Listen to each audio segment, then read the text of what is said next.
세상의 공격은 날마다 있습니다. 어느 날 있고 다음 날은 없고 그런 게 아닙니다. 어제도 있고 오늘도 있고 내일도 있는 것이 이 세상의 영적인 공격입니다. 그것이 이 땅의 악한 세력입니다. 그렇다면 우리가 어떻게 해야 될까요? 우리도 똑같은 거죠. 우리도 날마다 성령님을 구하는 겁니다. 날마다 성령님의 일하심을 보고 날마다 주님의 말씀을 듣는 겁니다. 사랑하는 성도님들, 한 번의 예배를 통해 은혜 받고 새롭게 되면 얼마나 좋겠습니까? 한 번의 기도를 통해 우리가 새롭게 되면 여러분 얼마나 편하고 좋겠습니까? 그런데 그것이 가능합니까? 그렇지 않다는 거예요. 신앙은 한 번에 변하지 않는다는 겁니다. 날마다 성령님을 구하라 라는 제목으로 우리 함께 말씀을 나누겠습니다. 제가 요즘 관계전도 하고 있는 사람들은 제 고등학교 친구들입니다. 제가 다닌 학교는 미션 스쿨이라서 예수 믿는 친구들이 많이 있었고 지금도 가장 친한 친구들은 크리스찬입니다. 그럼에도 아직 예수를 모르고 예수를 믿지 않는 친구들이 있습니다. 그런데 복음을 전할 때마다 저에게 이런 마음이 듭니다.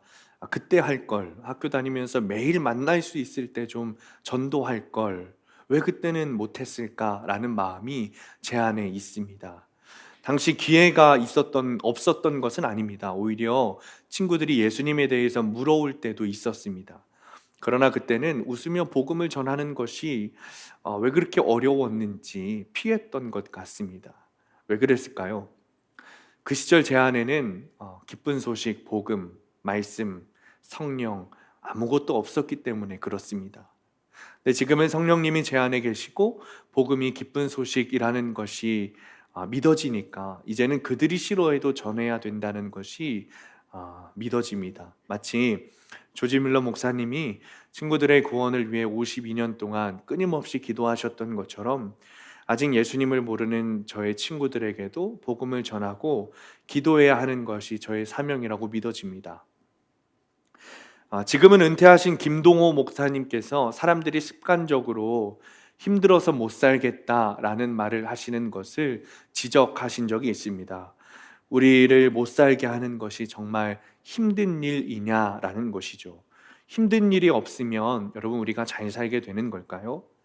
힘든 직장도 없고 속 썩이는 부모도 없고 말썽 피우는 자녀도 없고 교회 일도 아무것도 없으면 여러분 살만할까요?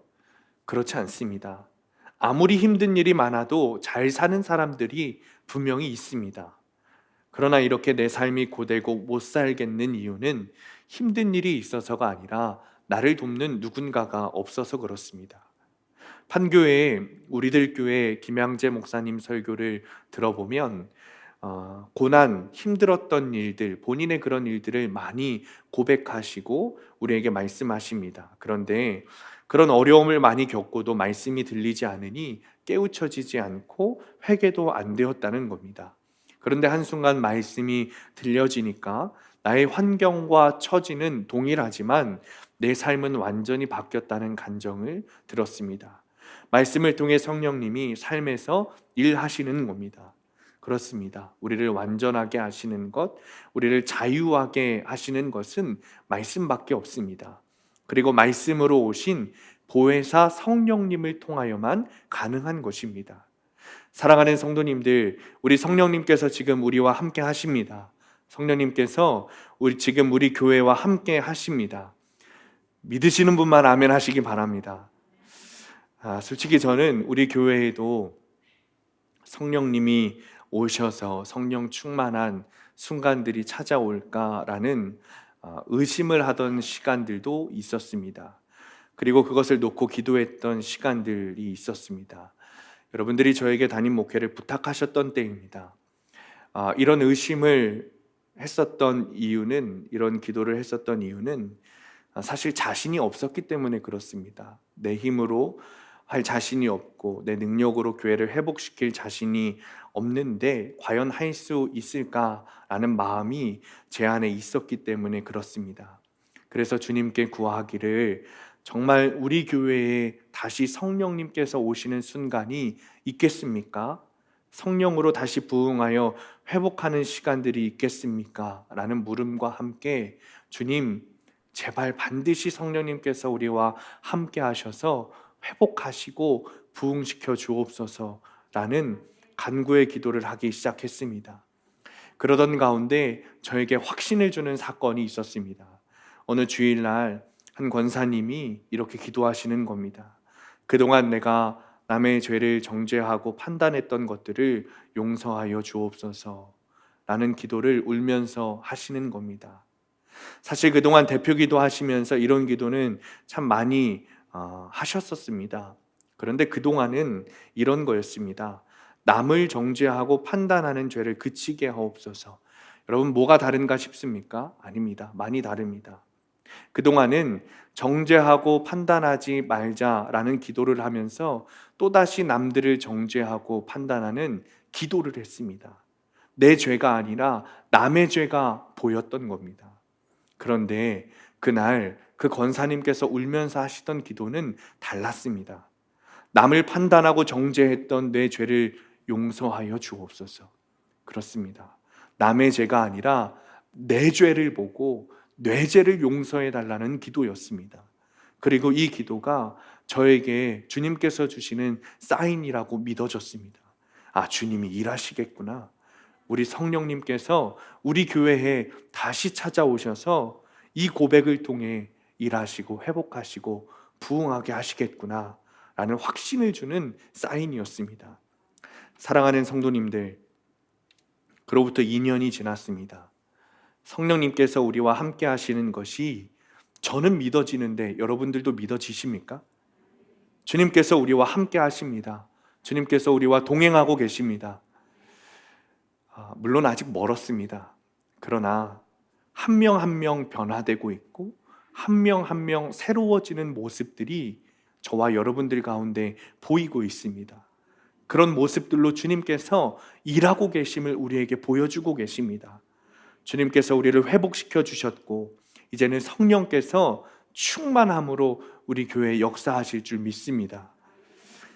몇 주 전에 어떤 집사님하고 이야기한 적이 있습니다. 본인이 원래는 전도를 참 잘했는데 지금은 잘 못하신다는 거예요. 그래서 그전에는 잘하셨는데 왜 요즘에는 잘 못하세요? 라고 여쭤봤습니다. 그랬더니 이런 말씀을 하시더라고요. 본인이 원래가 소극적인 성격이라는 겁니다. 그런데 그전에는 성령님이 내 안에 계시니까 다른 때는 몰라도 복음 전하고 전도할 때는 담대하고 두려움 없이 전하셨다는 거예요. 그런데 요즘에는 그 믿음이 약해지고 본인 안에 성령의 뜨거움이 사라지니까 전도하는 것이 두려워졌다는 겁니다. 다시 해야 되는 것은 알겠는데 이게 잘 안 된다는 거죠. 이런 대화를 하는데 어쩌면 이 이야기가 성령님을 이해하는데 참 중요하겠다 싶었습니다. 우리는 오늘 본문에서 나오는 보혜사 성령님에 대해서 잘 알아야 할 필요가 있습니다. 많은 교회가 성령님에 대한 오해로 어려움을 많이 겪고 있습니다. 은사주의 교회는 성령님을 지나치게 많이 강조하고 또 전통적인 교회는 성령님에 대한 이야기를 하는 것을 꺼려합니다. 그러나 성령에 대한 소극적인 이해는 성도들을 소극적인 신앙으로 만들게 합니다. 그러니 성경을 통해서 보혜사 성령님에 대해 우리가 잘 알아야 할 필요가 있는 겁니다. 17절 말씀입니다. 우리 함께 읽겠습니다. 시작. 그는 진리의 영이라 세상은 능히 그를 받지 못하나니 이는 그를 보지도 못하고 알지도 못함이라. 그러나 너희는 그를 아나니 그는 너희와 함께 거하심이요 또 너희 속에 계시겠음이라. 아멘. 주님께서 말씀하시길 성령님께서 우리에게 찾아오시는데 우리가 성령님께서 내 안에 계시게 되면 분명히 알게 된다는 겁니다. 그러나 반대로 세상은 성령을 보지도 받지도 믿지도 못한다는 겁니다.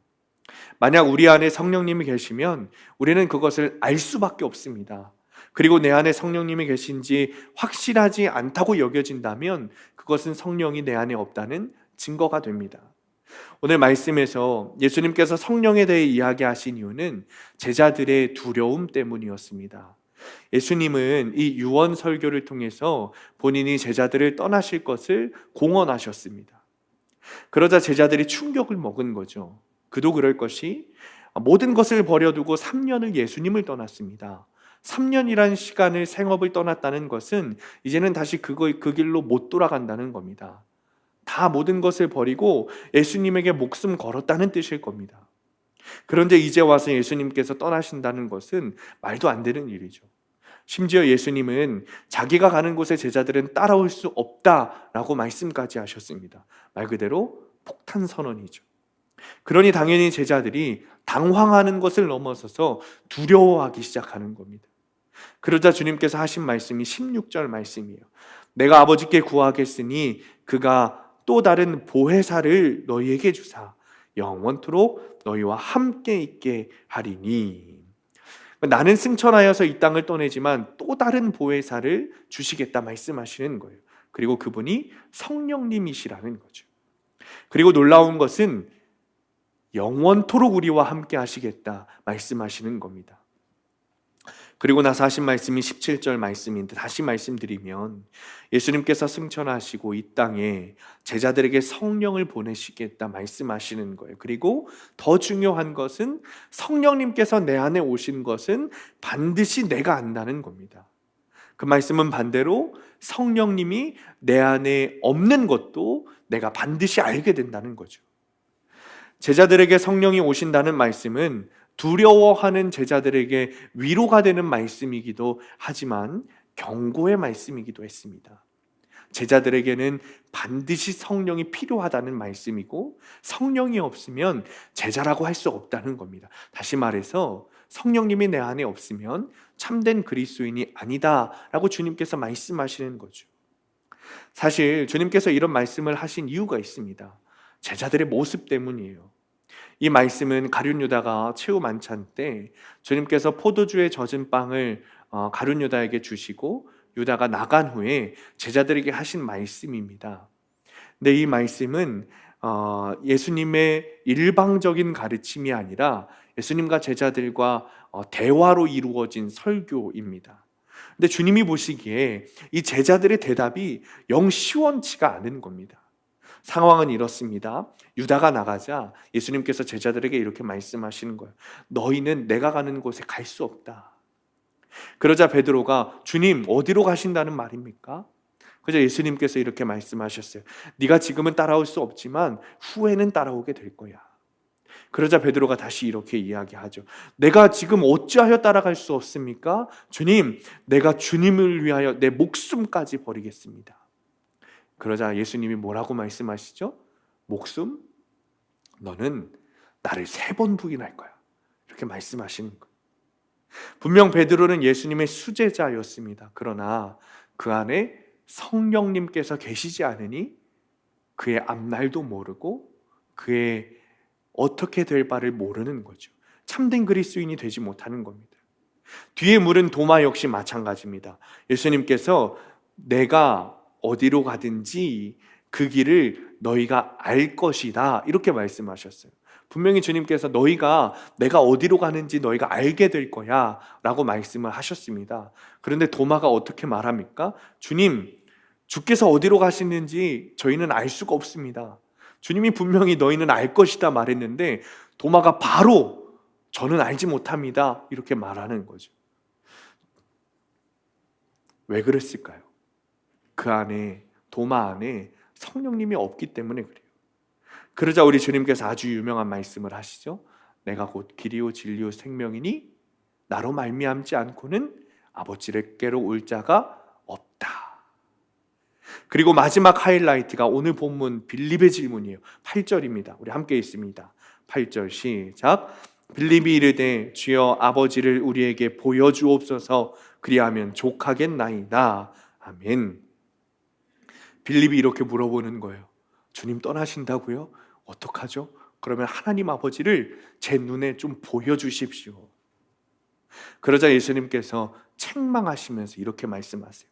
9절 10절에 예수께서 이르시되 빌립아 내가 이렇게 오랫동안 너희와 함께 있으되 네가 나를 알지 못하느냐? 나를 본 자는 아버지를 보았거늘 어찌하여 아버지를 보이라 하느냐? 내가 아버지 안에 거하고 아버지는 내 안에 계신 것을 네가 믿지 아니하느냐? 내가 너희에게 이르는 말은 스스로 하는 것이 아니라 아버지께서 내 안에 계셔서 그 일을 하시는 것이라. 예수님께서 하시는 대답이 이겁니다. 아버지를 보여줄 필요가 없다는 거예요. 왜죠? 제자들은 예수님을 통해서 이미 하나님 아버지를 보았다는 거예요. 예수님을 봤으면 하나님 아버지를 보았다는 겁니다. 그러나 빌립이 이것을 몰랐어요. 예수님에 대해 제대로 알지 못했습니다.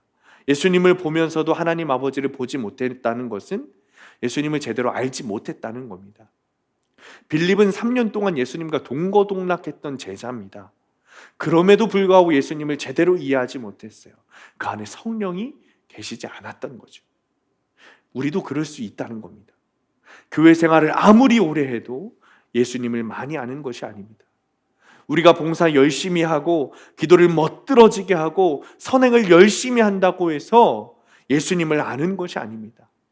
성령님이 계셔야 하는 겁니다. 내가 주님 안에, 주님이 내 안에 계신 것이 믿어져야 하는 겁니다. 사랑하는 성도님들, 우리는 보는 것에 집중합니다. 보이는 것에 집중합니다. 그러나 더 중요한 것은 보이지 않는 성령님께서 내 안에 계신 것이 더 중요한 겁니다. 예수님께서 하나님 아버지 안에, 하나님 아버지께서 예수님 안에, 그리고 그 하나님께서 내 안에 계신 것이 믿어져야 하는 거예요. 그래야 정말 믿음이 있는 거죠. 그래야 정말 그리스도인인 거예요. 그래야 정말 예수님의 참된 제자인 겁니다.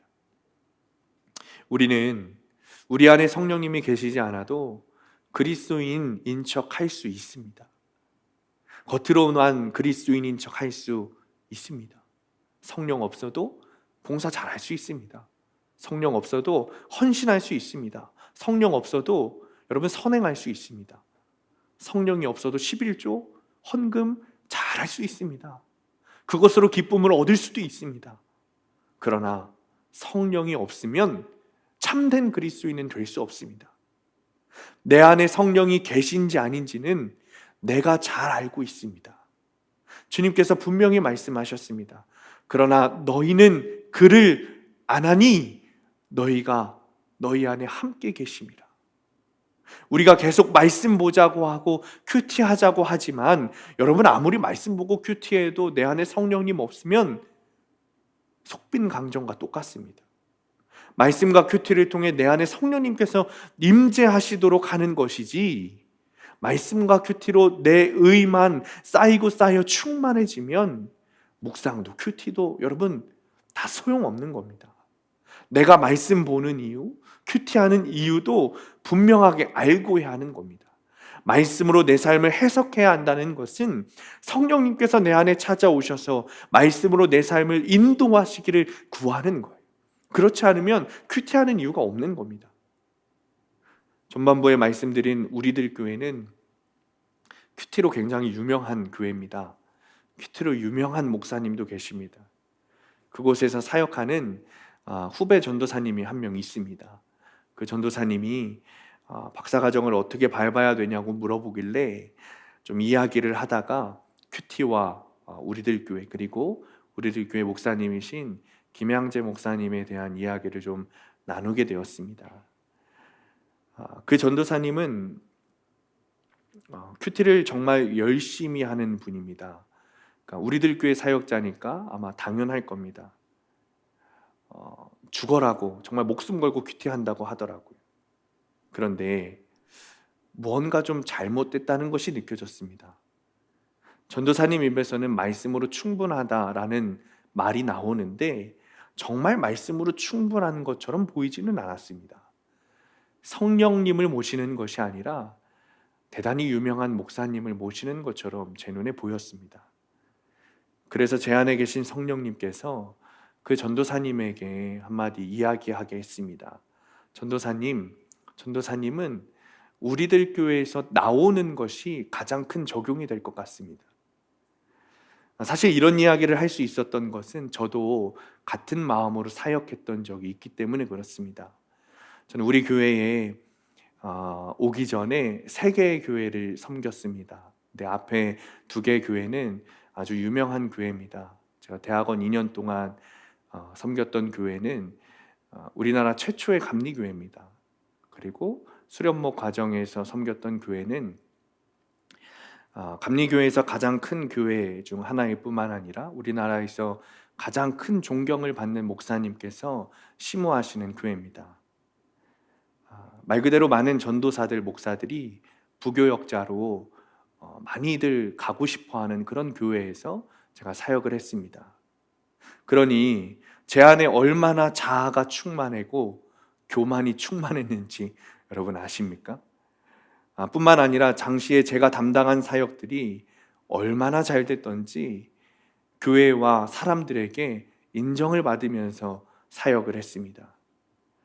말씀과 성령으로 사역하는 것이 아니라 내 교만과 내 자아 충만으로 사역했던 것이 저였습니다.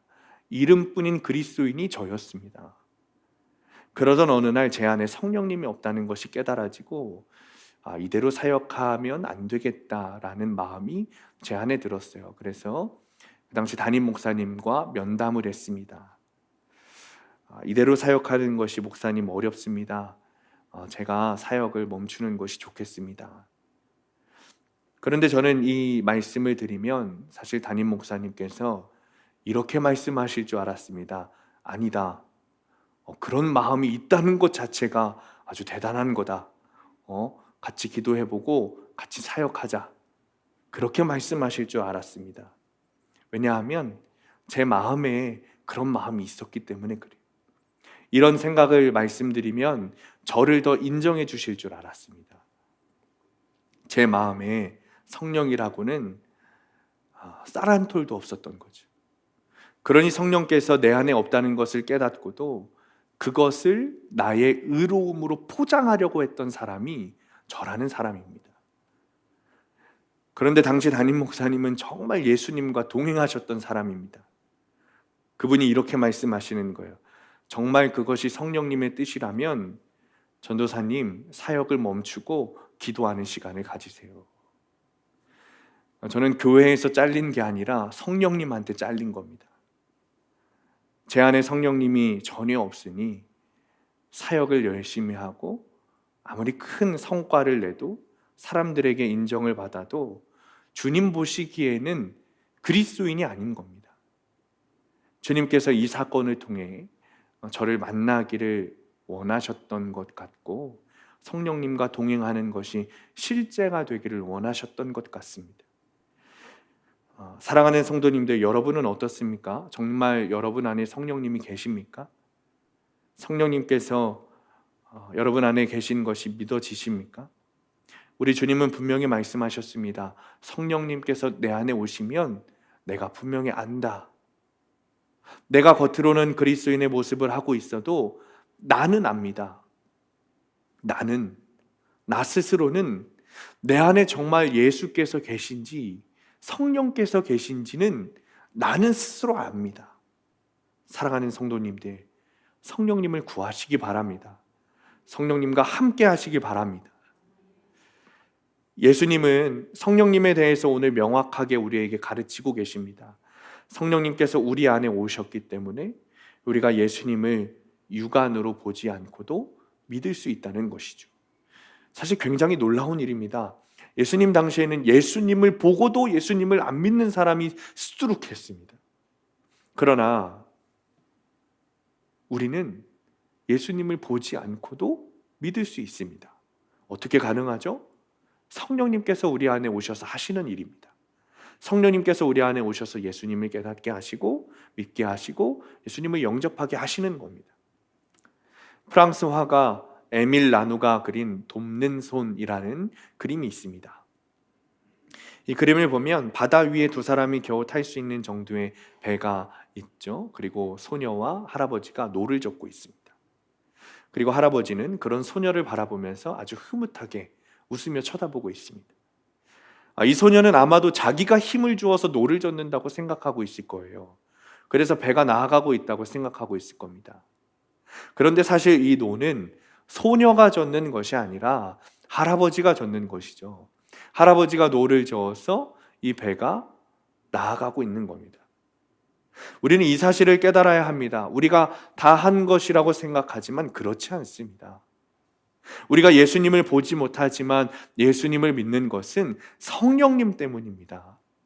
우리가 예수 그리스도의 십자가의 복음을 경험하게 하시는 분도 우리가 아니라 성령님 때문입니다.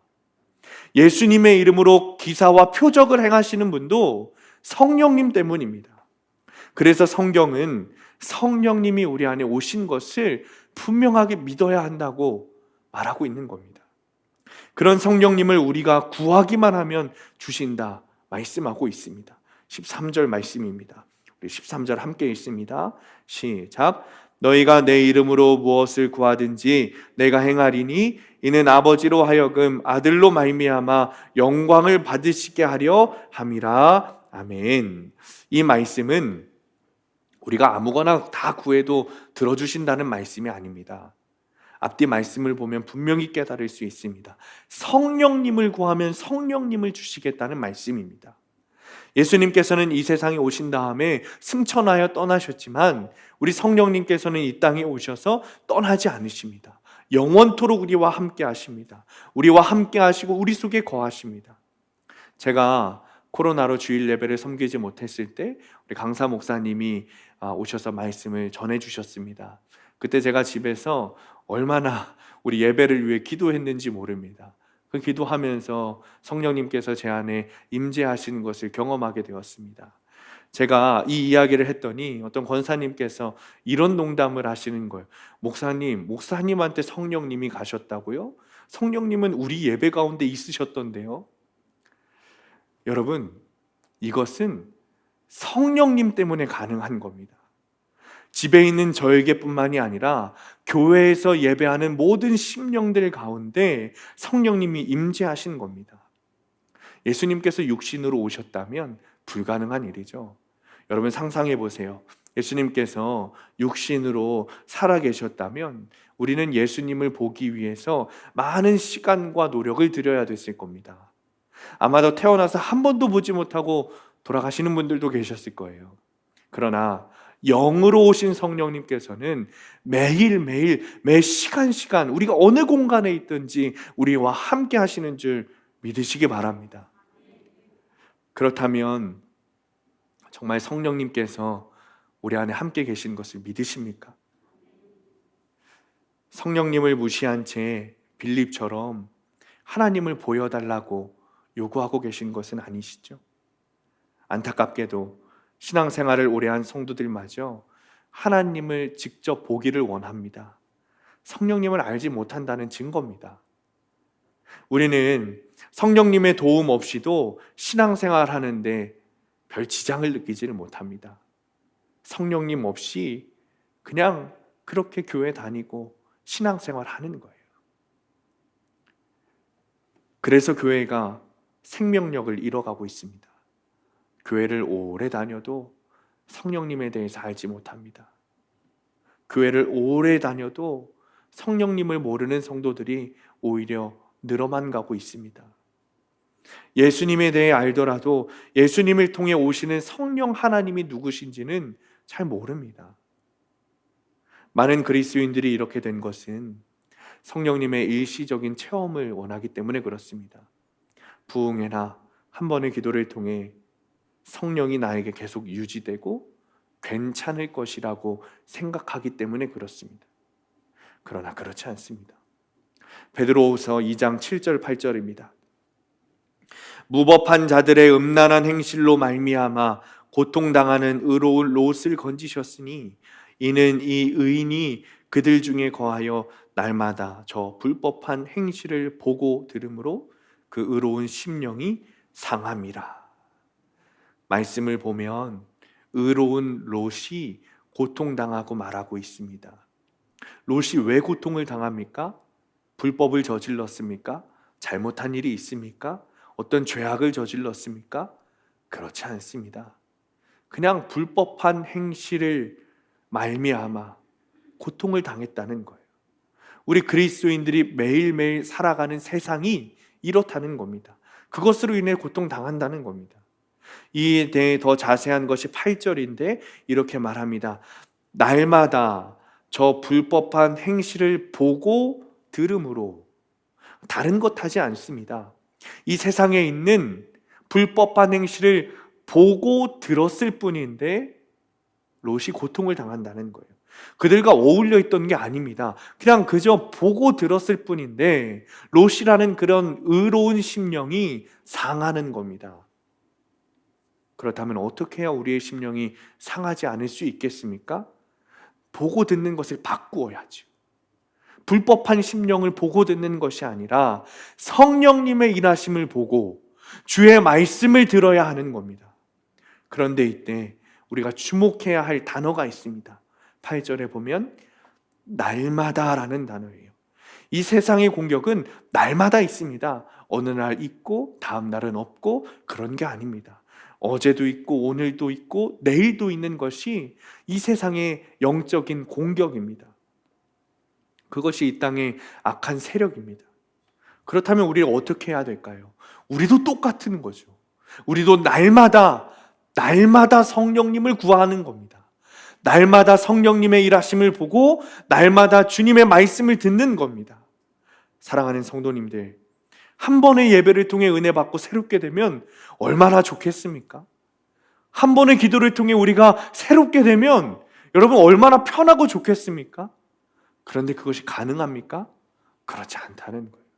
신앙은 한 번에 변하지 않는다는 겁니다. 그래서 매일 큐티하자고 말씀드리는 거예요.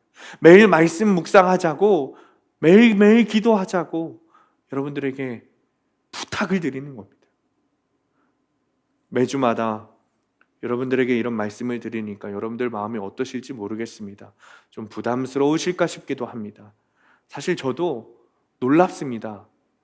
왜냐하면 제가 설교를 할 때 본문을 정하는 것이 제 마음대로 정하는 게 아니라 교회력 성서 일가가 주는 그 본문을 가지고 말씀을 전하는 것뿐인데 우리 주님께서 얼마나 놀라우신지 계속해서 동일한 말씀을 전할 수 있도록 성경 본문을 주고 계십니다. 사랑하는 성도님들, 매일매일 큐티하고 매일매일 묵상하고 매일매일 기도하는 것, 날마다 하는 것 어렵죠. 저도 어렵습니다. 쉬운 일 아닙니다. 어떤 분들은 싫다고 느끼실 수도 있겠습니다. 항상 쉬지 않고 범사에 날마다 묵상하고 기도하는 것 쉬운 일 아니죠. 그러나 우리 주님께서 이렇게 말씀하십니다.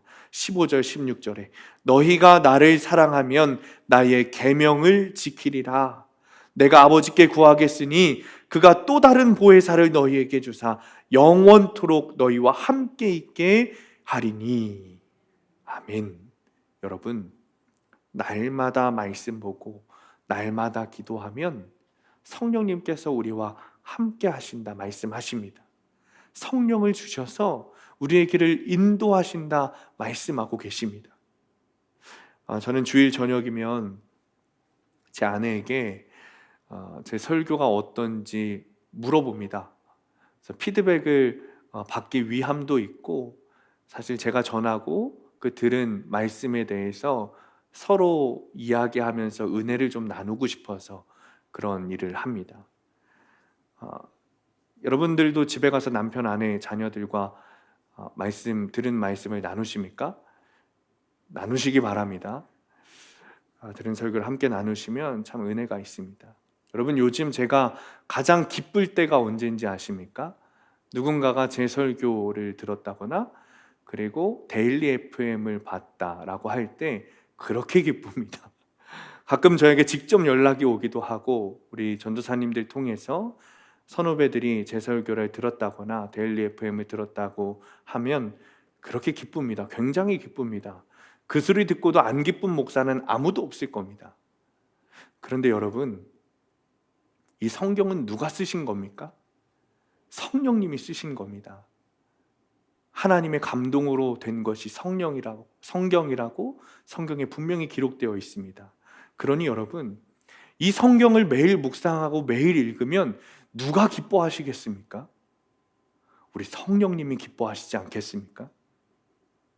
목사도 자기 설교 들었다는 이야기 들으면 그렇게 기쁜데 우리 성령님은 우리가 성경 읽었다는 소리를 들으시면, 우리가 매일매일 묵상하시면 기뻐하시지 않겠습니까? 우리 성령님께서 분명히 기뻐하실 겁니다. 우리 성령님께서 기뻐하시면 저와 여러분의 삶을 간섭하시고 보호하시고 인도하실 줄 믿습니다. 12절 말씀입니다. 내가 진실로 진실로 너희에게 이르노니 나를 믿는 자는 내가 하는 일을 그도 할 것이요 또한 그보다 큰 일도 하리니 이는 내가 아버지께로 감이라. 말씀을 마칩니다. 사랑하는 성도님들, 성령님을 구하시기를 축원합니다. 오늘날 교회와 그리스도인들이 생기를 잃어가고 있습니다. 그러나 우리 교회는 성령을 통해 살아납시다. 교회와 그리스도인들이 교만하고 자기 의에 빠지면 얼마든지 무기력해질 수 있습니다. 그러나 성령님께서 함께 하시면 생기가 돌고 생명이 우리 안에 있을 줄 믿습니다. 우리에게 도움이 필요합니다. 항상 우리 안에 거하시고 우리를 인도하시는 성령님의 도움이 필요합니다. 우리 매일매일 말씀 봅시다. 주님이 기뻐하시는 일 합시다. 날마다 주님께서 기뻐서 춤추시는 일 우리가 합시다. 뿐만 아니라 말씀 통해서 기도도 분명히 있어야 됩니다. 내 이름으로 무엇이든지 내게 구하면 내가 행하리라. 그가 또 다른 보혜사를 너희에게 주사 영원토록 너희와 함께 있으리라. 주님 약속을 믿으시기 바랍니다. 이 약속을 믿으며 살아가면 주님께서 우리의 삶을 인도하시고 보호하실 것입니다.